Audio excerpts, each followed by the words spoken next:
భగవద్గీతను ముంచిన గ్రంథం ప్రపంచం మొత్తం మీద మరొకటి కనపడదు.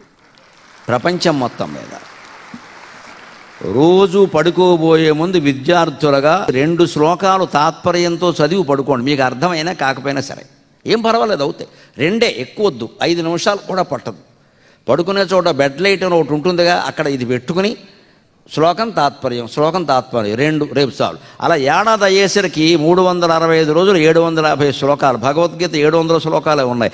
ఏడాదిలో మీరు చదవడం పూర్తి చేశారు. ఒక ఏడాదికి భగవద్గీత ఆధారంగా మీ జీవితంలో అద్భుతమైన మార్పులు వస్తాయి. అది చాలా గొప్ప గ్రంథం. గైడెన్స్, మార్గదర్శి అంటే అదే నిజంగానే. అక్కడ మన దేశంలో, భారతదేశంలో భగవద్గీత గొప్ప మార్గదర్శి. ఇవాళ అందుకే G20 దేశాల సమావేశాల దగ్గర కూడా ఆస్క్ గీత అని ఒక యాప్ పెట్టారు ప్రత్యేకంగా. గీతలో నువ్వు ఏ విషయం అడిగితే అది దొరుకుతుంది. ఆ యాప్ ఎంత గొప్పది అంటే, నాకు ఈ ప్రాబ్లం ఉంది, I want the reply from Geeta అని మీరు నొక్కితే నీ ప్రాబ్లం సమాధానం గీతా శ్లోకంతో వస్తుందమ్మా. అంత గొప్పది గీత. ఎంత ఆశ్చర్యం ఇది! నాకు ఈ సమస్య ఉంది, దీనికి సమాధానం నాకు కావాలి, భగవద్గీత నుంచే కావాలి అని నొక్కితే నీ సమస్యకి భగవద్గీత నుంచే సమాధానం వస్తుంది. అంత గొప్పది ఆ గ్రంథం. 584 శ్లోకాలు కృష్ణుడు చెప్పాడు. 84 శ్లోకాలు అర్జునుడి ప్రశ్నలుగా ఉన్నాయి. 49 శ్లోకాలు సంజయుడు మాటలుగా ఉన్నాయి. 1 శ్లోకం ధృతరాష్ట్రుడి మాటగా ఉంది. మొత్తం కలిపితే 700 వస్తాయి ఖచ్చితంగా. 574, 84, 48, 1 మొత్తం ఇలా వస్తాయి.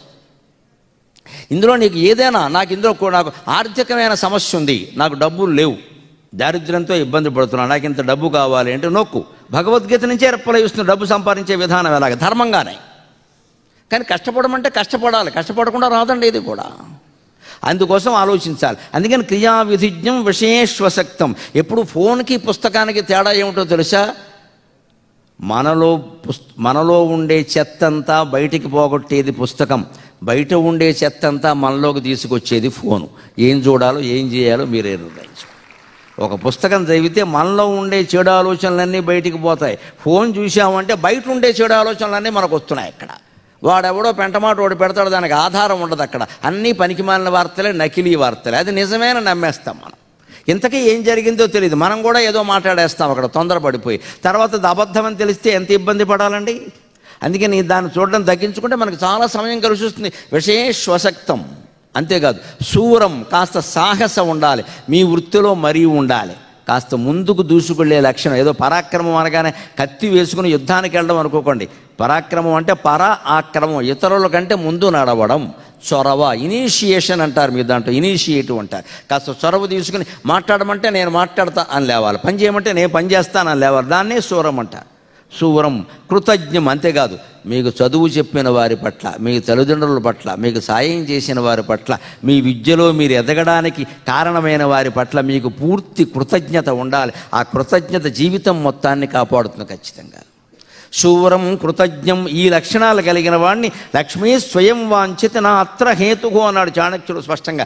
లక్ష్మీదేవి స్వయంగా వరిస్తుంది అంటే డబ్బులు తనంత తామే వస్తాయి. నా అత్ర హేతుకు, ప్రత్యేకించిన కారణమేమి అక్కర్లేదన్నాడు. అది మనం గుర్తుంచుకోవాలి ఖచ్చితంగా.